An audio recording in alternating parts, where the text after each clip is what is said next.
Welcome to another episode of Candis Live. I am Candis Marshall, and it is such a pleasure to be here with you today. Now, I have some great insights for you guys today, and I'm so very excited to share this little tidbit, because you know what we're doing every single time we meet? We are creating change daily.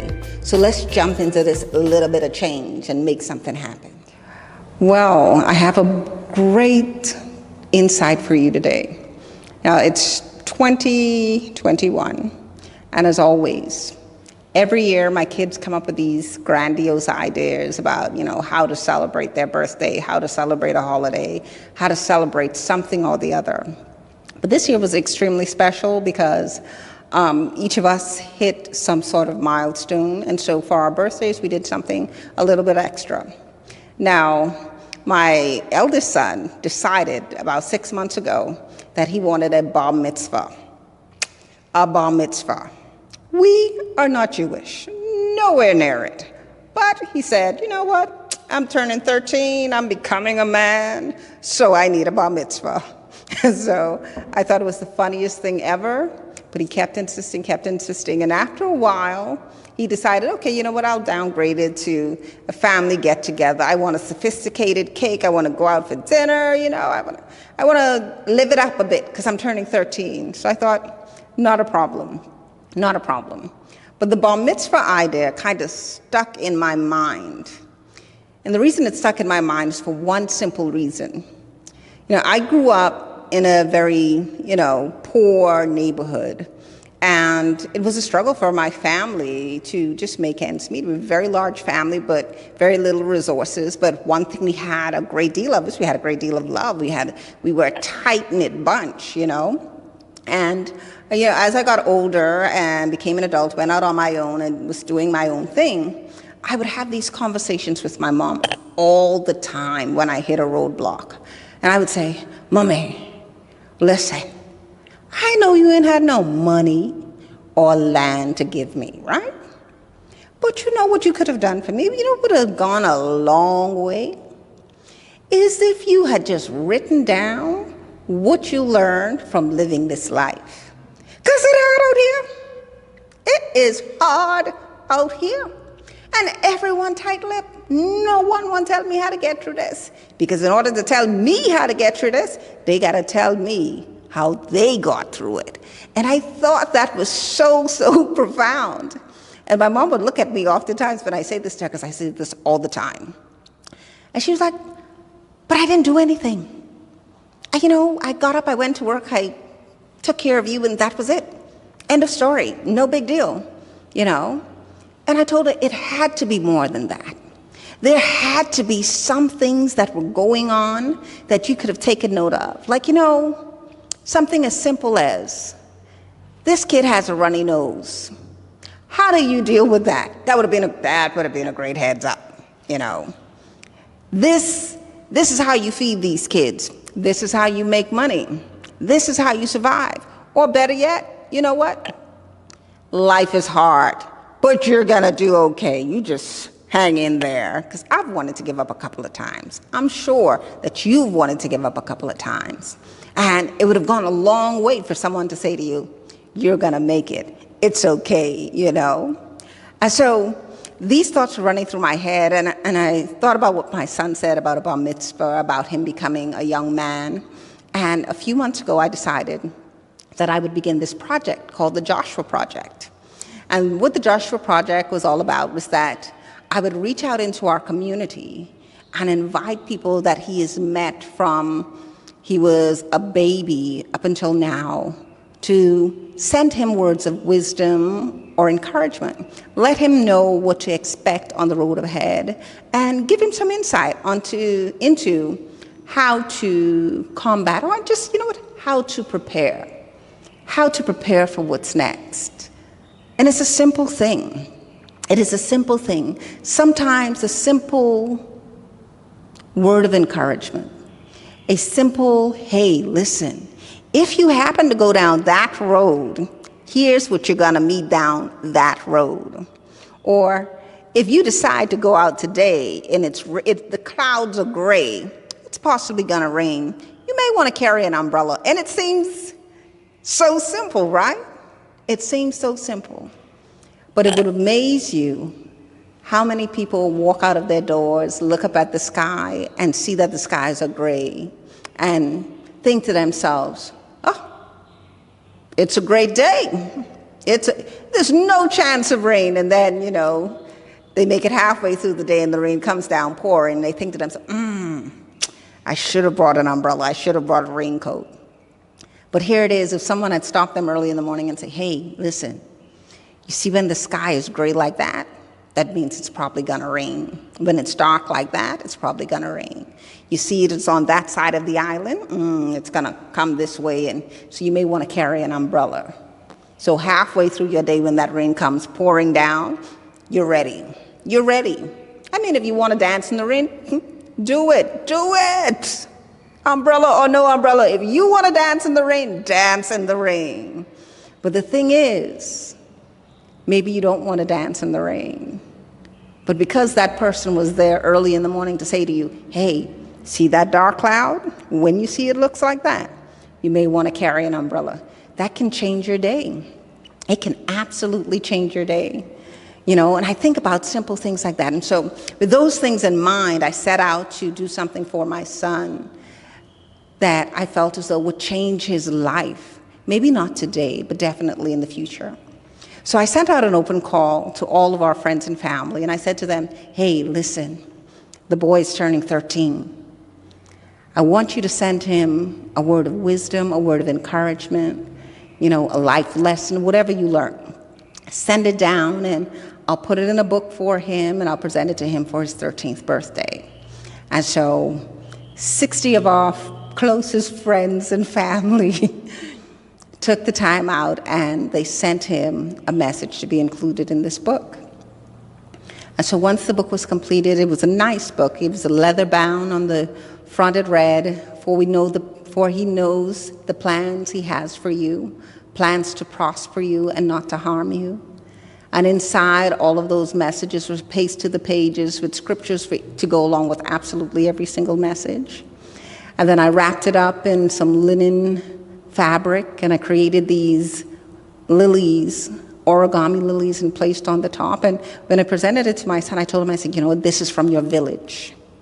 This is from your village. This is the wisdom from the elders of your village. And he looked at me kind of strange. Mommy, this is from my village.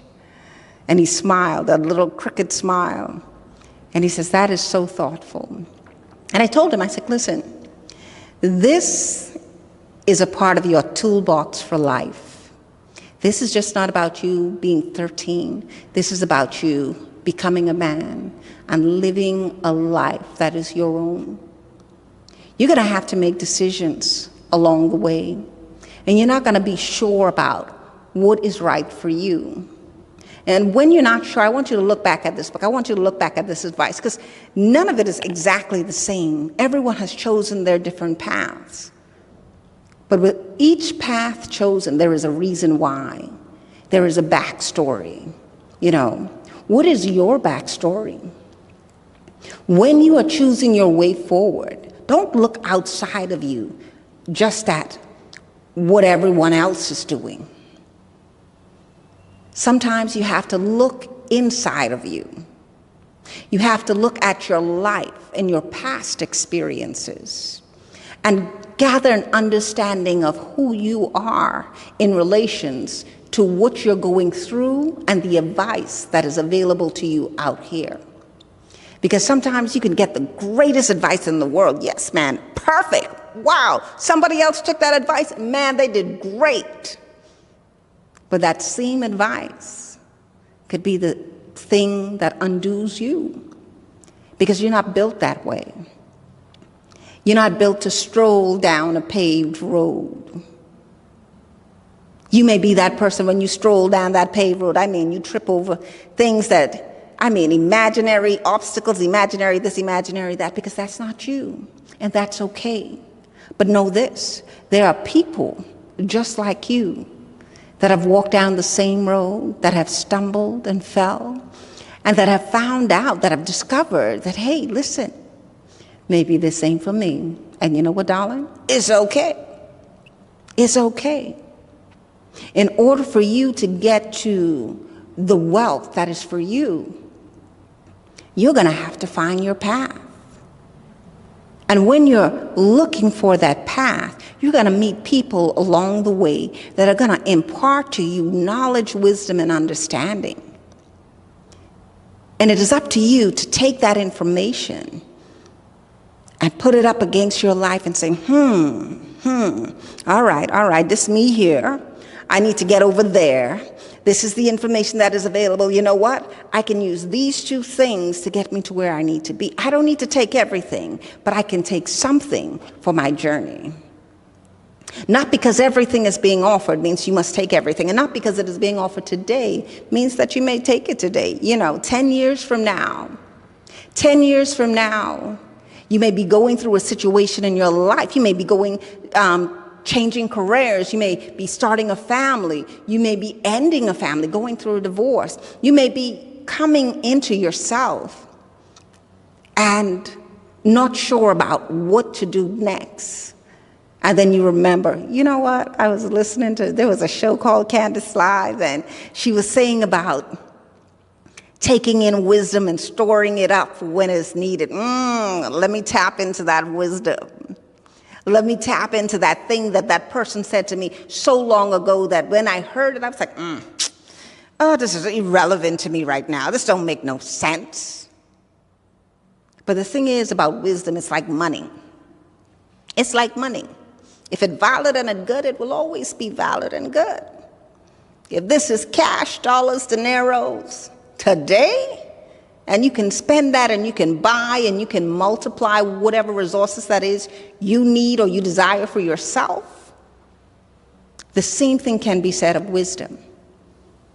Because wisdom of the day, wisdom for today, put aside, stored away, and accessed when it is truly needed, it is just as good, maybe even better.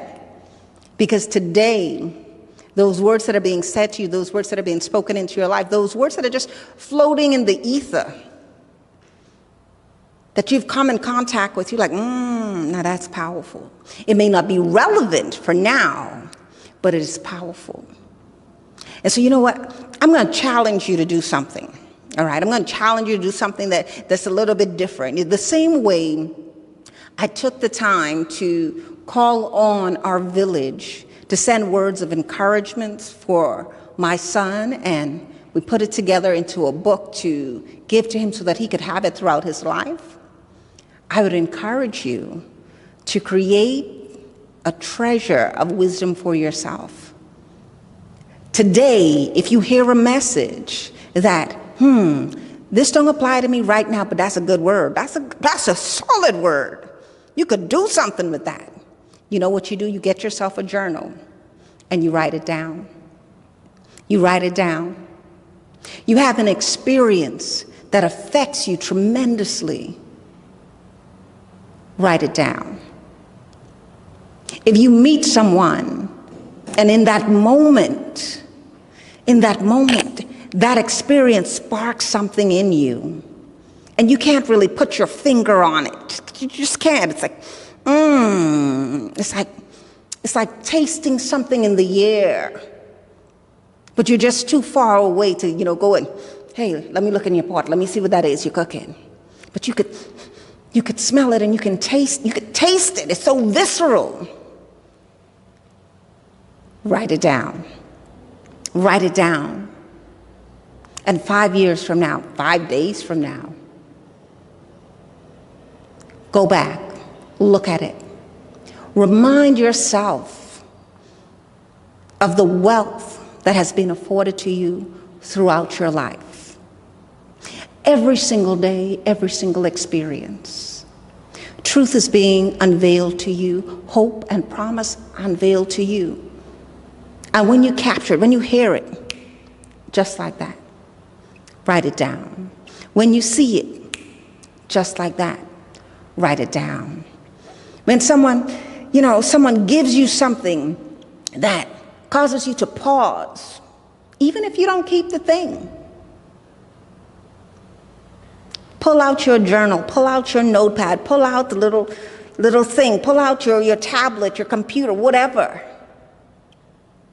and write about that thing. It may be 2 lines, it may be 1 line, heck, it may be 1 word, but write about it. Decide to create a wealth of knowledge for yourself. Decide to look at this world and see it for its glorious possibilities. And pick up those coins of knowledge, pick up those coins of wisdom, pocket them, write them down, put them in that computer, put them in that tablet. Send yourself a voice note saying, I heard this thing, and man, that was powerful. I would like to remember it. Create for yourself wealth. Store up for yourself wealth. It is coming at you from every different direction. Purpose from every different direction. Blessings from every different direction. Just so you're clear about the form in which it is coming at you, darling, it is coming at you in the form of words, in the form of experiences, in the form of people that you may never cross paths with again. But in order for you to tap into it later, you must store it now. Write about it, read about it, talk about it, store it up. 10 years from now, when you decide to have kids, you'll be like, hey, this is what I learned. This is for you. And it may be the difference between them living a life full of purpose and hope and them living a life that is destitute and broken. Remember, everything we do is about creating change daily.